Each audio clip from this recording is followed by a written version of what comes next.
A very happy Dussehra to all. Festivals provide rich material for stories, and today I am delighted to share my story, The Best Hanuman, from my collection Friendship Stories with you. So, shall we find out who the best Hanuman is? Anita clasped the shiny string of beads round her neck and examined herself in the mirror. The reflection wasn't too clear because the mirror, which hung on the soot-grimed wall of their one-room tenement, was old and tarnished. All the same, what she saw satisfied her. Her new, almost yellow satin kurta worn over a matching salwar brightened up her peaky little face.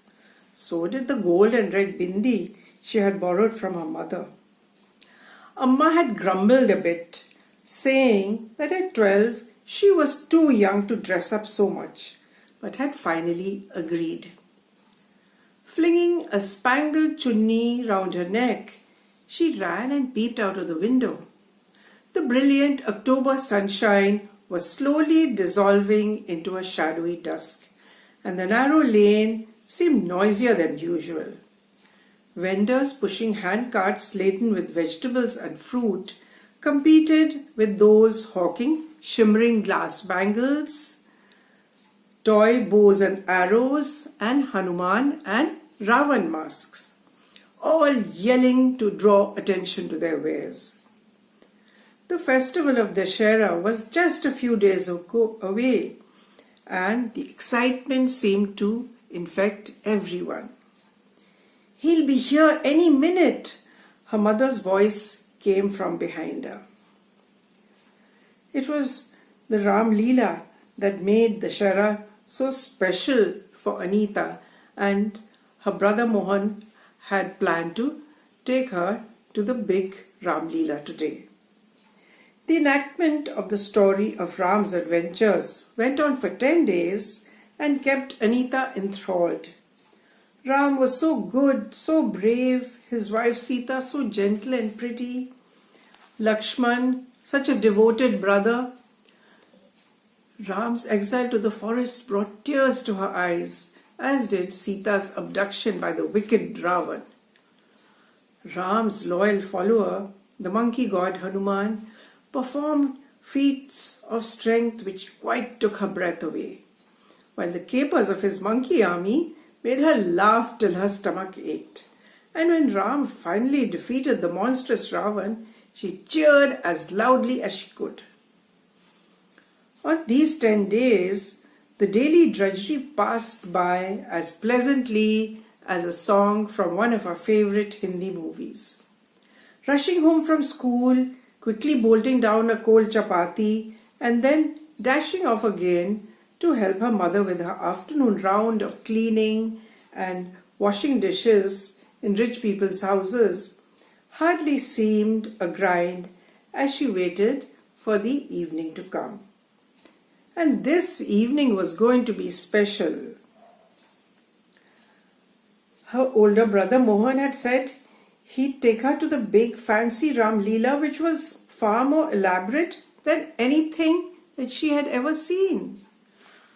Hundreds and thousands of rupees are spent on the sets alone, Mohan had said.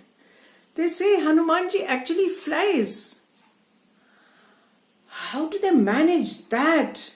Anita had asked, wide-eyed.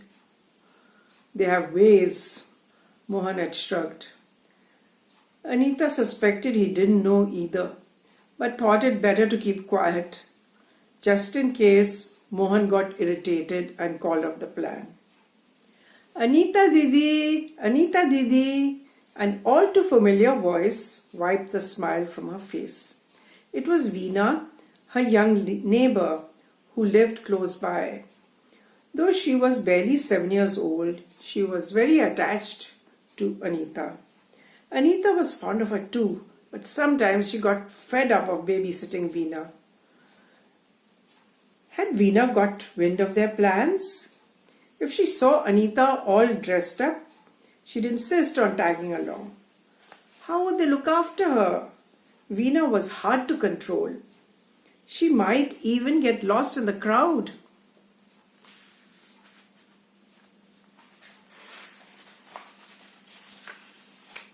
Aren't you going to open the door? Her mother scolded as Veena rattled the door chain loudly. Anita's thin face bunched into a mask of irritation as she stomped to the door. Oh, just look at you, Veena gasped. All dressed up. I know you're going to the big Ramlila. And sure enough, just as Anita had been dreading, she whined, I want to come too. Can't I, Mossy? Amma smiled. Of course, child. But first you must go and ask your mother. The moment Veena left, Anita exploded. Amma, why did you have to agree? How will we take care of her? She is not a babe in arms, her mother replied, frowning. She continued in a gentler tone. You know how much her father helps us. It was he who got Mohan that job in the grocery store and found us money for rent when we were short last month. It's a small thing to do in return. Anita's face went still. She knew very well how dependent they were on Veena's father, Shivdas Chacha. He had stood by them ever since her father had died in a road accident. Well, she thought, sighing, the pest would have to be tolerated as best they could. But why was Mohan taking so long? Amma was lighting the kerosene stove, preparing to roll out the chapatis. Normally, Anita helped her, but she didn't want to get flour all over her nice clothes.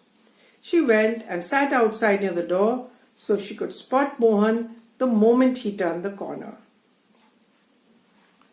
She had 4 10-rupee notes rolled up in a handkerchief.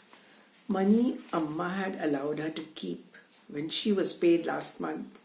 She had planned to spend it at the Ramlila on chole, Aloud tikki and whatever other mouth-watering goodies were on offer there. Of course, Mohan would have enough cash for the bus fare and the snacks, but Anita wanted to spend her money too. The thought of having her own money to do as she wished was so exhilarating. It wiped out that horrid feeling of being needy and helpless always. Another idea, a rather crazy one, had been buzzing in her mind. She could donate the money for a token award for the best actor, the way she had seen people do at the smaller Ramlilas organized near their house. She imagined them announcing, for the actor playing the part of Hanumanji, Anita Rani is pleased to announce a prize of 40 rupees. Her face flushed at the thought. People who would wonder who the generous lady was, and the applause that followed would be for her as much as for the actor. Yes, she wasn't too hard up to express her appreciation for something she had enjoyed, so she resisted the temptation to spend the money on anything else. A boy carrying a stand of toy bows and arrows, red in color, wrapped with silver tinsel, and swords made of foil and cardboard, came into view. When they were little, Mohan would always buy a set. She was smiling at the memory when Veena came tearing down the road. Hasn't Mohan Bhaiya come as yet? She squealed. We'll be late. Oh, I want to buy a sword. What'll you do with it? Anita frowned. Play Ramlila till Mohan Bhaiya comes. Anita suppressed an exasperated sigh. Don't be silly. Girls don't play with swords. Of course they do. What about the Rani of Jhansi? Veena pouted. Don't you want me to be brave? Then her large eyes narrowed. Oh, sorry, I forgot. You couldn't be having money. I'll go home. No! Anita's voice sounded loud in her own ears. I've got some. Her throat felt funny and swollen as she took out the much folded notes and beckoned to the vendor. She tried not to think about the grandiose plans she had made for the money and concentrated on haggling with the hawker and managed to save half of it. Veena began to flourish her sword. Imitating the fencing bouts she had seen in the movies and almost missed hitting a woman who was passing by in the crowded street. Sit down, Anita hissed. I'll tell you the story of today's episode. It's very sad. Lord Ram is going to be banished to the forest. I want to hear Hanuman's story, Veena insisted. How he flew over the seas and brought back a whole mountain to get Sanjeevani, the miraculous herb, to save Lakshman's life. Oh, look! There's a man selling Hanuman masks. I want one! I want one! Girls can play at being anything, Veena said quickly. And I like Hanumanji best in the Ramlila. And I want to give you a good spanking, Anita thought. She pulled out the 2 10-rupee notes she had left. Thankfully, the man agreed to sell the plastic mask for that amount. She slipped the elastic band over Veena's curls and said, Okay, sit down and I'll tell you the story. Inwardly, she was cursing Mohan for taking so long. She would have saved her money if he had come on time. She began mechanically noticing that one by one the lights were coming on in the houses down the street. Girls, come and eat, Amma's voice interrupted her thoughts. No, Mossy, no, Veena called, springing up. I'm not hungry. Come and watch my Ramlila. See, I'm Hanumanji. I'm going to carry the whole mountain back so the doctor can find the herb himself. Veena began to scamper about like a monkey. Amma giggled like a girl, hiding her mouth with the end of her sari. Anita couldn't help smiling too. Veena's act was so comical. Several other laughs rang out, and someone clapped and cried out, Jai Hanumanji ki! With a start, Anita noticed that some passers-by had stopped and were watching Veena's antics with great amusement. Stop it, she hissed, suddenly self-conscious. But Veena was enjoying all the attention. Her shrill voice drowned Anita's out as she proclaimed, Anita Didi, that Ravan mask will be just right for you, pointing to a replica of the 10-headed demon that was among the vendors' wares. If you put it on, we can play at a proper Ramlila. There was a huge outburst of laughter. A proper Ramlila! A short, stout man guffawed. But this Ravan is too small and puny. He'll be knocked down before the battle begins. More laughter. A wave of fury swept over Anita. Why did she have to put up with all this? I act Ravan? You horrid girl! She burst out, angry tears pouring down her cheeks. I spent all my money buying you a sword and a mask. I'm taking you to the Ramlila too, and still you insist on making fun of me. Arey, what's all this? In the faint half-light, Anita glimpsed a tall, lean figure with a familiar gait coming down the street, white teeth gleaming in a dark face. Mohan Bhaiya! Mohan Bhaiya! Both girls called out together. It's just a game, isn't it? Mohan said, patting Anita's flaming cheek. And this Ramlila seems even more entertaining than the big one. We won't have such a pretty Ravan there, nor a Hanuman for that matter, he grinned.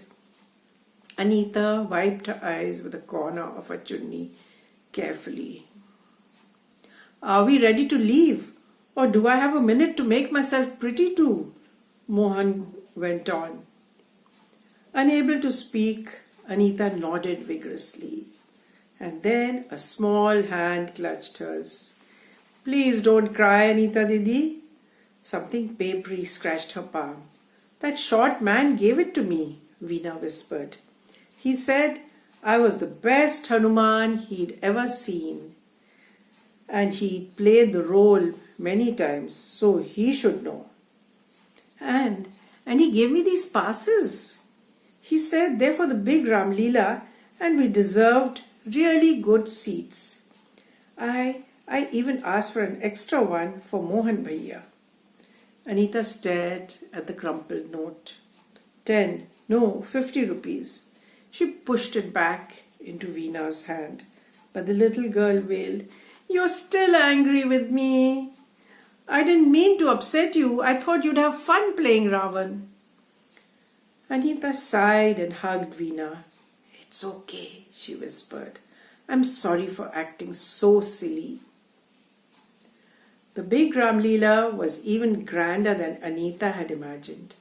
And when Anita Rani announced her award for the actor who played Sita, the applause was deafening. She had to agree, though, that Veena was not that much of a pest. After all, she was the best Hanuman ever. I hope you enjoyed this story. Thanks so much for listening and a very happy Dussehra again.